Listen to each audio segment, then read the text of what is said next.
Obunachidan izoh. Biz payg'ambar Isoga ergashamiz. Biz uning haqiqiy shogirdlarimiz. Do'stim, keling. Iso Masih shogird bo'lmoqchi bo'lganlarga nima deganini o'zidan eshitaylik. Matta 16:24. Shunda Iso o'z shogirdlariga dedi: "Agar kim mening ortimdan yurishni istasa, o'zidan voz kechsin va o'z xochini ko'tarib menga ergashsin." O'zidan voz kechish, o'z qadriyatlaridan, maqsadlaridan, dunyoqarashidan voz kechish faqatgina Iso Masihning izdoshi bo'lishdir.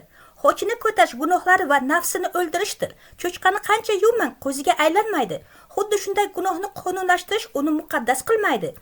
Ko'p xotinlikni, jihod va xalifatni qo'llashni to'xtating. Bu Masihning yo'li emas. Menga ergashing, dedi Iso Masih. Bu Masihning so'ziga binoan yashash, odamlarni sevish va xizmat qilish deganidir.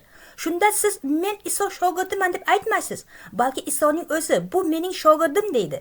O'ylab ko'ring, Masihning haqiqiy shogirdi bo'lasizmi? Obuna bo'ling, ulashing, izoh qoldiring va like bosing, toki ko'proq odamlar uning ovozini eshitsin.